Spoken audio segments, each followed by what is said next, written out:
And I personally like Bivol because when I seen that fight, I saw how he trained. He wasn't 100% trained for that fight, and he lost. He lost fair and square. Me hearing to him say that he wasn't prepared and he knows he can beat him, that gives me hope that, all right, I know you can beat him. As a teammate, as a friend, I know he can do it. I know he can pull it off. It's gonna be tough. It's gonna be tough, but he can pull it off. So I would like to see that fight. Canelo Alvarez is set on a Bivol rematch in May 2025, but only if Bivol beats Beterbiev and Canelo takes care of Berlanga first. Meanwhile, Canelo Alvarez keeps it real, saying the only reason he would move back up to 175 lbs is to settle the score with Bivol. He's not chasing anyone else, just that rematch, and nothing more. Are you keeping your eyes on this fight at 175 pounds?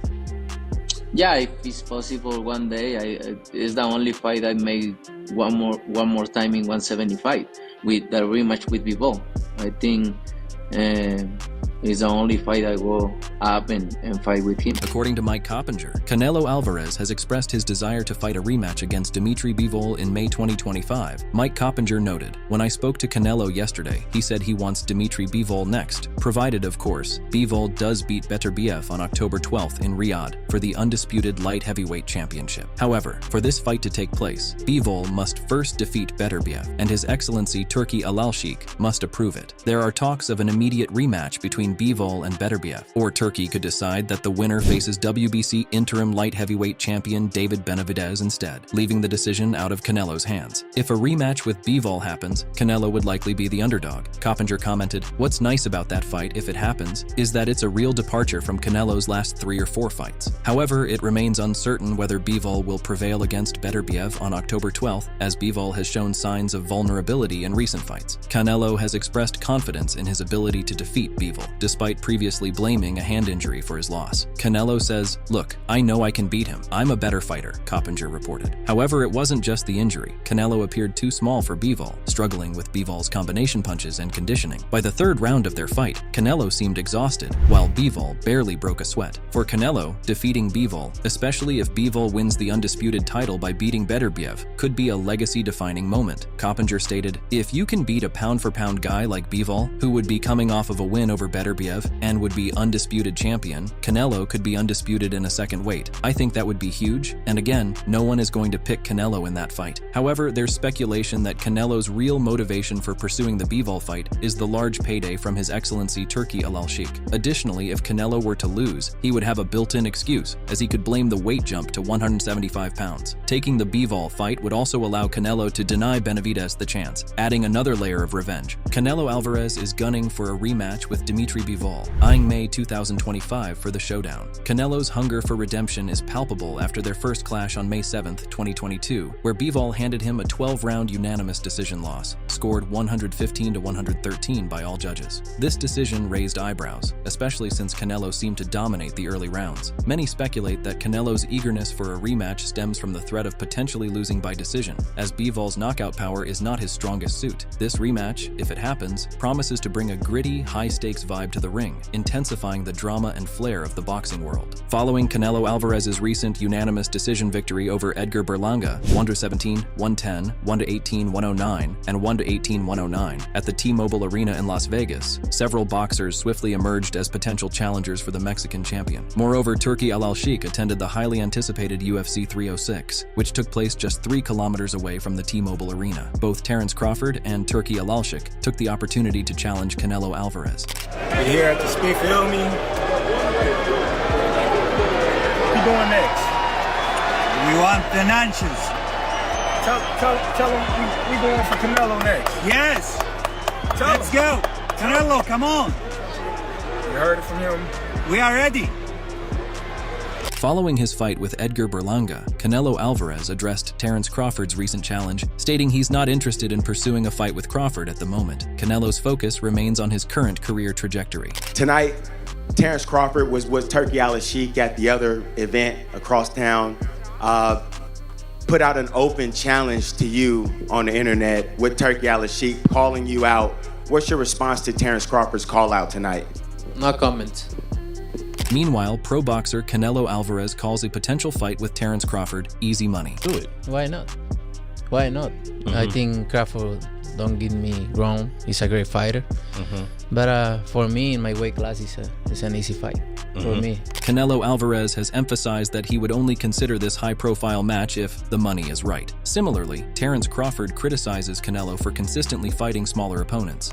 With all the antics that Canelo is doing and saying in the media and whatnot about the size and he won't get no credit and all this type of things, but Canelo been fighting smaller guys his whole career. Canelo been making his own catch weight for years. You know, Canelo fought a smaller Mayweather. Referring to the weight class difference and money issue, Crawford added, "I'm pretty sure he didn't make as much money with all those guys, except Mayweather, even Berlanga right now that he will with me, but yet and still. You know, he have all these excuses. Why he don't want to take a fight with me if it's all about business, then you doing good business." Crawford reveals Canelo is demanding $200 million to fight David Benavidez and $150 million to face him, suggesting these hefty sums show Canelo's fear of the challenge. Crawford believes Canelo's reluctance and high price tag highlight the significant threat he poses. Crawford thinks beating Canelo would significantly impact Canelo's legacy, emphasizing that defeating the reigning champion in a higher weight class is a major achievement. He believes Canelo's hesitation reflects his fear of losing and the potential damage to his legacy. The WBO's order for its junior middleweight title holder Sebastian Fundora to fight interim 154-pound and 4-division champion Terence Crawford might seem straightforward, but Sebastian Fundora's promoter, Samson Lukowicz, believes it's far from simple. He argues that the 30-day deadline to reach a deal is effectively cut in half because he's convinced Crawford is still eyeing a fight with Canelo Alvarez. Lukowicz feels that Crawford's focus on Canelo could complicate negotiations and make the timeline even tighter. Canelo Alvarez defeated Edgar Berlanga in his September 14th 3-belt middleweight title defense, and Lukowicz speculated that Crawford would only turn to Fundora if he felt his chance to land that lucrative showdown was dead. Lukowicz added, "I am waiting on an offer now, and I'm certain one will not come until after the 14th. I'd like to find out right now if Crawford's going to fight for the money or the titles. I believe he wants the money, will do everything he can to fight Canelo, and his team will not call me until after the fight." Moreover, when asked about the Crawford-Sebastian Fundora fight being ordered, Alvarez told that he hasn't been involved in any discussions about a Crawford match since expressing his disinterest at his Los Angeles news conference earlier this month. However, he stopped short of declaring that the WBO order means a fight with Crawford is off the table. Alvarez added, "I don't think so. I'm not saying that fight can't happen. That order doesn't matter." Similarly, a tweet earlier by Turki Alalshik mentioned that he had decided not to pursue a fight with Canelo Alvarez anymore. Instead, he will focus on organizing bigger fights in the US, especially for Terence Crawford, and will support matches featuring other prominent fighters. Furthermore, criticizing Turki Alalshik, Alvarez insists that any collaboration must follow his terms, potentially portraying him as inflexible or unwilling to compromise. I don't like the way he talk, and I'm not in this position because of any. I'm in this position, if he wants to work with me, it's in my way, not in their way. Canelo Alvarez emphasizes his respect for everyone he works with, including Turki Alalshik. While he appreciates and respects Turki, Canelo makes it clear that any collaboration needs to fit his own terms. He wants to keep things professional and ensure that any deals or interactions are based on mutual respect and understanding. Canelo stresses that respect is a top priority for him, and he expects to be approached and treated accordingly in the boxing world. In response to claims that he's reluctant to fight Crawford, Canelo stated, "I'm not begging for anything. I'm in a strong position, and I'm not pushing to make that fight. I'm focusing on my own business, and I'm doing fine. If you want to make that fight, we can talk about it after my current fight." Reflecting on the upcoming fight between Artur Beterbiev and Dmitry Bivol, pro boxer David Benavidez suggests that Bivol has the power to trouble Beterbiev, who has shown signs of vulnerability in the past. He hints that Bivol's punching ability could present an even greater challenge than anything Beterbiev has faced before. You know, they're both extremely talented fighters, very well. They're two different type of fighters though. Bivol is a boxer. He moves around a lot, but he's solid.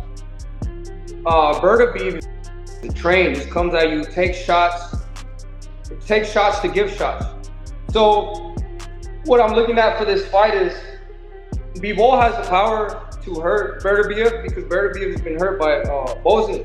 or Alexander. David Benavidez breaks down Bivol's style in the ring with some serious flair. He paints Bivol as a master of movement, smooth and slick, gliding around his opponents with ease. Bivol's got that killer instinct and the kind of punch that can really rattle Beterbiev. Benavidez makes it clear that Bivol's power isn't just a gimmick, it's the real deal, and it's the kind of force that could seriously trouble Beterbiev if he gets hit clean. Benavidez added, "We've seen Beterbiev get hurt before. Bivol's power could be something special, maybe even more than what Beterbiev's faced in the past." Dmitry Bivol didn't miss a beat in his most recent fight, extending his undefeated streak to 23-0 with his first stoppage win since 2018. "I believe my power was there every time, and I didn't have any doubts," Bivol said after the fight. Dmitry Bivol recognizes that this upcoming fight represents the biggest challenge of his career. He's fully dedicated to his preparation, knowing that this bout will be a crucial test of his skills and determination. Bivol is treating this match with the seriousness it deserves, understanding that it could define his legacy in the sport. Every time when I'm on my training camp, I think my opponent is the dangerous opponent in the world. These thoughts help me to be in focus, to be serious in my training camp, and of course he's one of the dangerous opponent.